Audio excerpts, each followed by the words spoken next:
Hey guys, today is Saturday, October 2nd, and I just got done with my whole week of work.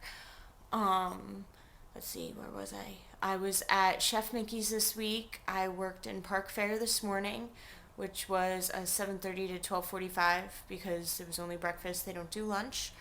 I didn't do that well selling packages because there were a lot of guests that were cranky. Um, but apparently yesterday, myself and one of the other trainees that I trained with, Tina, we both had the top numbers for selling packages, the best, I guess you could say, conversion rate. So that was pretty cool. So when I got to Park Fair, they were like, "Oh yeah, you and Tina did great yesterday. So what are you gonna sell for me today?" And I sold 13, 13 sold, 23 were rejected. Um, so, eh, that's not bad because I got more than two, which is what one of the other people said, that as long as you get more than two, it's okay. I got another Great Service Fanatic card thing because when I was working at Chef Mickey's one day, what had happened was that there was a little girl who was literally hiding underneath a table because she was afraid of Donald. She didn't want Donald coming anywhere near her.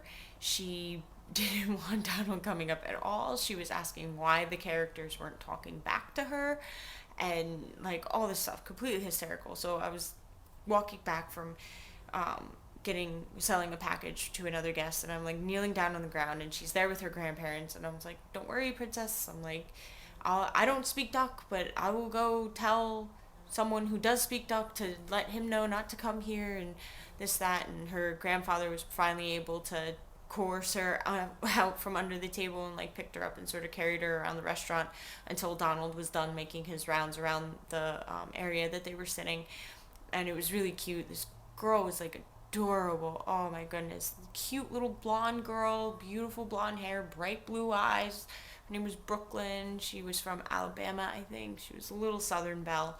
And her grandparents were very, very sweet. And turns out at the end of the night, they decided to get just this little girl's picture with the Chef Mickey statue that we have.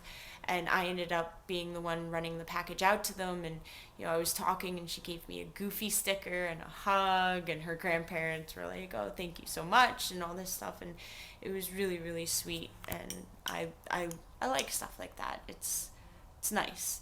There's a bunch of different stories, and I'm half tempted to start making separate little blips in my blog of just like, "Hey, this is a story that I just heard about this couple," or anything like that. Like there was this one couple that working at Hoop De Doo one night that was pretty awesome because they had gotten married 6 months before, and they were Disney obsessed. Like she was dressed up, and it was her birthday, and all this other stuff. And they were just telling stories of how they were high school sweethearts, and how they just got married, and how all of the groom's friends weren't a fan of the whole Disney thing, but once they got there, they were much more into it, I guess. But as they were walking away, we were like, "Oh, what did you do for the ring?" And we were looking at her ring, which of course was gorgeous.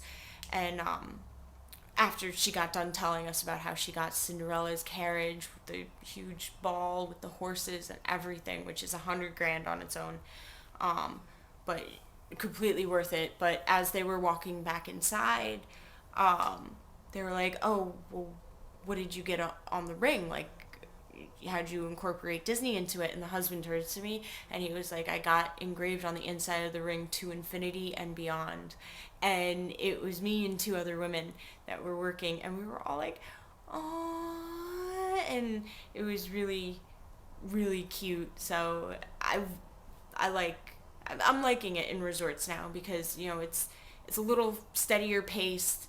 Not Hoop De Doo. There's a lot more downtime for hoops, but everything else is a lot more fast paced and a lot more just go, go, go, go, go. You don't get your break until the end of your shift, which is what happened today.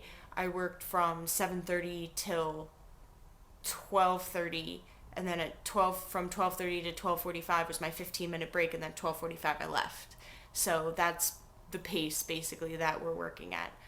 But so yeah, I have the next 2 days off, so this is my weekend, and I'm starting to get excited because Andrea's going to be coming in a couple weeks, so I'll have something to do. That's a lot of fun, and I miss her and Sammy, so I'm going to be able to hang out with them. And then my mom's coming, actually, which I'm really, really happy about. She's coming the first weekend in November. So I'm having two visits. So I'm really, really excited. My roommate Erica, her mom just got done visiting, and that was really cool. Like, she was talking last night about how much fun her and her mom had. So I can't wait until my mom gets here so she can see everything, because she's never been to Disney. So I'll be giving her first sneak peek at it. But yeah, that's my update so far for this week. Hopefully, I will have another one for you. Sorry for the delay and all that stuff and not posting as often. I am working up to 40-hour work weeks, but I am going to try the best that I can to get things posted as quickly as I can. So for Saturday, October 2nd, this is Teresa signing off. And don't forget, subscribe, comment, post, rate, share with your friends. And yeah, hop to it. go spread the Disney bound word, if you will. All right. So, like I said, signing off. Peace, guys.